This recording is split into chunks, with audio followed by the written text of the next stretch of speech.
Hey all, it's me, No Bandl again, and today I'm going to be showcasing not an Unreal project, but rather just a straight C++ project that a friend and I worked on um, during the second semester, during our second year at Humber College in game programming for our object-oriented design and analysis class.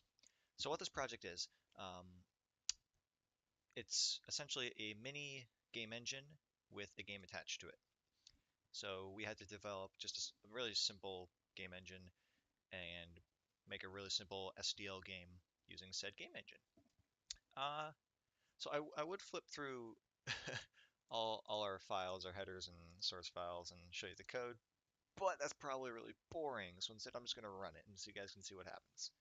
Um, this is what comes up. It gives us a nice little hello message.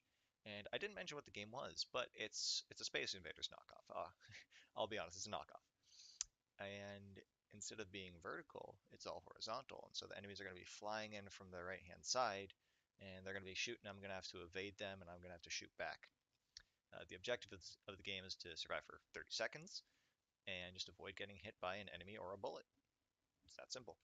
Um, the timer will show up in the console over here, so let's just take a look. Yeah, you see, I can fly around. There's the enemies. They're shooting. I can shoot back.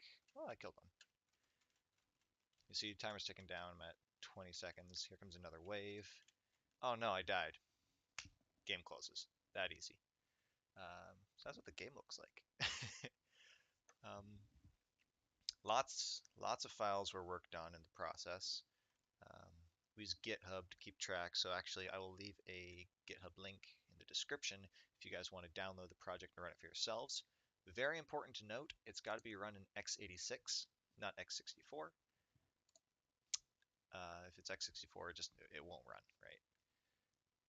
Okay, I don't know what to explain here. What do you guys want to know about? Game objects, engines? You know what? Forget that. If you have questions about the code or any of the files, feel free to leave a comment, ask me whatever. I'll be happy to answer any questions. Although I will state a couple of main, I guess, design choices we made throughout the process here.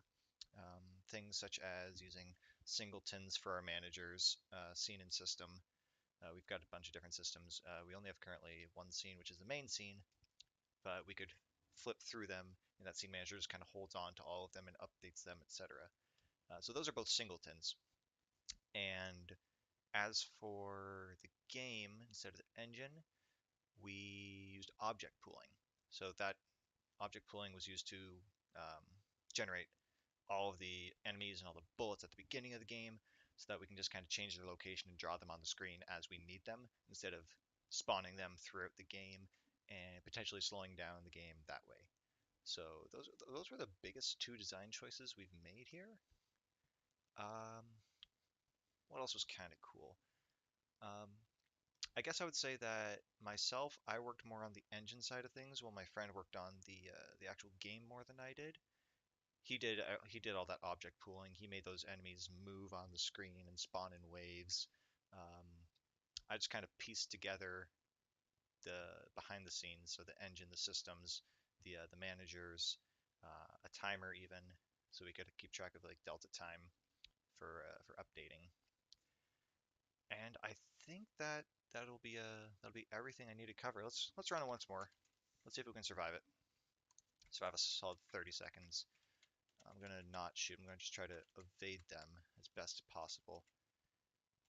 20 seconds left. Geez, 30s. No, I'm bad at the game. Anyway, like I said, GitHub link will be in the description, so you guys can download and play it for yourself. x86, very important to remember. That's about it. I'll also leave a link to my friend's LinkedIn down below, so you guys can check him out. Ryan Dare, super cool guy, really good programmer. Um, yeah, let me know what you think. If there's questions, ask away, and I hope you enjoy.